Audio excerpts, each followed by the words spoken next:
encourage us, we have McLean Daniel Sorna in our midst. He is the project manager at HPE and is also a gospel songwriter. He is going to take us through the topic of decision making and explain to us from the Bible about how our decisions can set the course of our lives. So without wasting any time, let's dive in straight.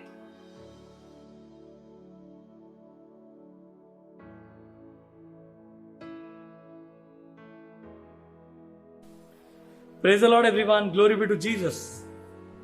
Today I want to talk on a topic: right decision is a bright direction. I'll repeat: right decision is a bright direction. I'll take the support of a scripture, Proverbs 4:7, which says, God will give you a peaceful thoughts for you to take peaceful decisions. Life would have been much more better if few decisions in our life would be prayerfully reconsidered. Many of us are paying the huge price towards such decisions.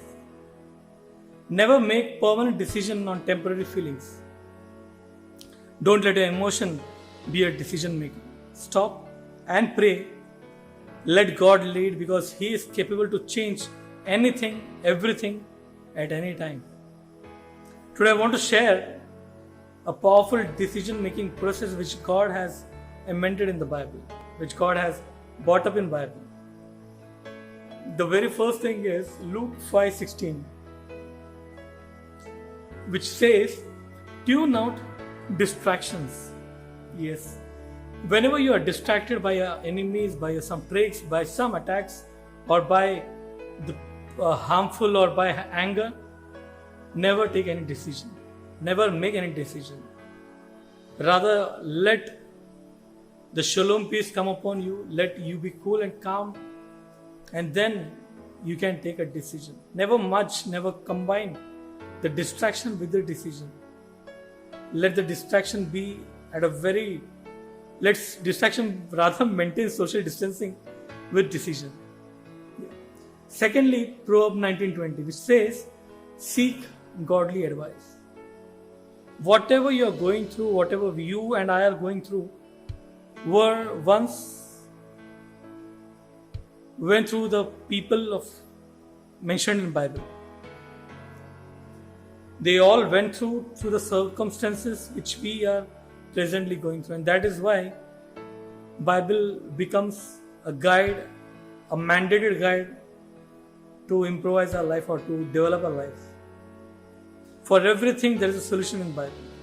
It is just that we have to just open it and read the scripture. Seek godly advice. The decisions are very best when God makes it rather than we doing it. Because what the decision, if it goes wrong from our side, it will take ages to recover.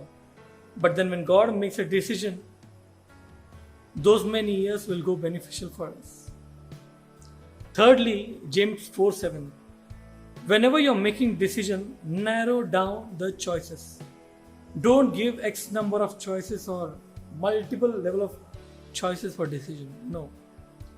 Rather have it precise, specific, in regards aligned with the scripture, and do it. God doesn't give multiple choices. God is very clear and straightforward. He is either yes or wait. That is how it is. So let your decision be very limited, very reserved, with not much more options. Fourthly, James 1:22. If you are taking some decision, ensure that you do something to benefit it, to support it. Or just don't take decision for a name's sake. It will rather become a burden for you. So do something to support it. Do some prayer. Do some actions which speaks louder than words for your decision. Fifth and very final and very utmost mandated point is Psalm 28:7, which says, thank God for answers.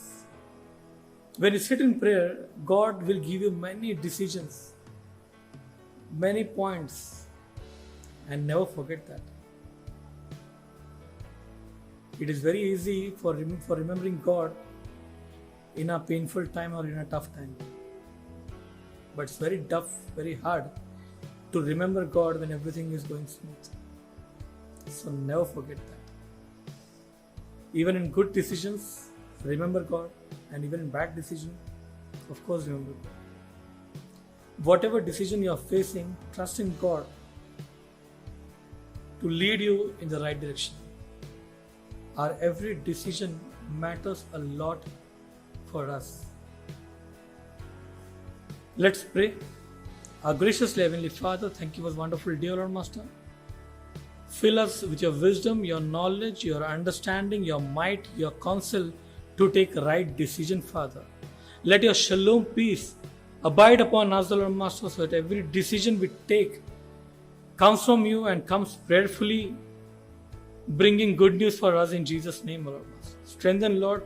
Forgive for all the wrong decisions which we took without aligning you or without seeking your help, Father. But today, we submit all our decisions. Rather, Lord, you be the decision maker of our life, and every decision which we have to make in our professional life, in our financial life, in our personal life, in our emotional life, Lord Father. In everything, Lord Master, Lord, you be the key decision maker, and Lord, you release it in Jesus' name, Lord Master. I ask this small prayer in the loving and awesome name of our Lord and Savior Jesus Christ. Amen.